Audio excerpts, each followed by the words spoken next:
Be ready for dictation. 15 seconds to go.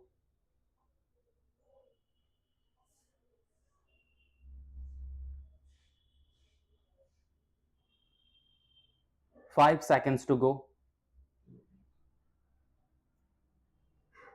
Sir, I rise to support the demands for grants of the Ministry of External Affairs and their report submitted to this House as the Honorable Minister of State for External Affairs, Shri Natwar Singh, said yesterday. The test of a national policy is that it has a national consensus behind it. Even when there was a change of government and a new government came into being after the Congress party's defeat in 1977, the nation stuck to the same policy with regard to foreign affairs. When somebody pointed out to Sri Vajpayee, the then Minister for Foreign Affairs, that his role and his speeches as a Jan Sangh leader were contradictory to his role and his speeches as the Foreign Minister of India. He replied that he was concerned with the foreign policy of the government of India and not with the foreign policy of the Jansangh. So that shows that the foreign policy of India based on a national consensus had emerged as an important concept for the nation to follow and that it did not undergo any change even when the complexion of the government changed. India is one of the very few parliamentary democracies where there is a strong national consensus behind its foreign policy because it is based on sound principles of non alignment, Panchashil, and similar other concepts which were outlined even before our independence. It is a tribute to the vision and genius of the leaders of our national struggle that the Asian Relations Conference was held before India attained independence, that India became a member of the United Nations. We are one of the founding fathers of that institution. During the year under review, a noticeable change has taken place and it is a welcome change. The focus has changed to Asia. We have taken due note of the Asian dimension in the evolution of our foreign policy. Prime Minister Rajiv Gandhi's stopover in Tokyo during his visit to Canada to participate in the Commonwealth Heads of Governments Conference was the first sign of this, and the recent visit of the Prime Minister to Japan has strengthened the impression that we are not forgetting the Asian dimension in our foreign policy formulations. The commemorative Asian Foreign Relations Conference held last year and the talks between our government and the Foreign Minister of Japan were also significant developments in this connection.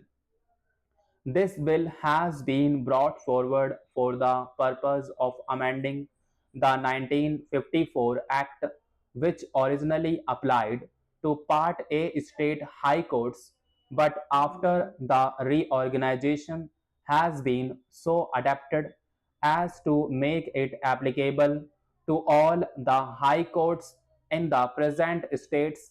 Formerly, so far as the then British India was concerned, we had the Order of 1937 under the Government of India Act of 1939.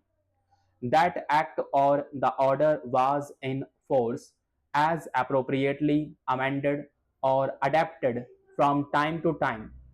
Then you are aware that the constitution was passed, and according to the constitution, certain rules were laid down both in the body of the constitution itself as also in one of its schedules. So, certain conditions of service were specified, as for example, the question of the remuneration of the High Court judges and the Chief Justices in the various High Courts. But some matters remained, and therefore in 1954 an act was passed by Parliament so far as the then Part A state high courts were concerned. Before that, sir, you are aware that after the integration of states, we had under the constitution what was known as Part B states, and there were high courts therein. So far as these high courts were concerned, an order was passed in 1953 governing the conditions of service of the Part B state high court judges. Subsequently, after the reorganization of states, you are aware, sir, that advantage was taken of the amendments to the constitution in certain respects so far as the high court judges were concerned, and those amendments actually came into effect from 1st November 1956. Thus, you will find, sir, that from 1st November 1956, we have the High Court Judges Act of 1954 duly adapted after reorganization. That is the main act, or as it is sometimes called, the Parent Act, which is now sought to be amended in respect of certain matters. One is with regard to leave, and it is considered necessary to specify certain circumstances. The second is about the making of some of these rules applicable to additional High Court judges, because a special provision was made in the Constitution by the Seventh Amendment. After having given my thoughts to these things, I would like to speak on certain matters which have engaged my attention currently. Madam, I feel that at this hour we have to devote our attention to saving every rupee that we can. In that context, I say that as far as construction of buildings is concerned, it should be done in the same perspective. I mean, there are stations which have been demolished, stations which could have been quite serviceable for years to come.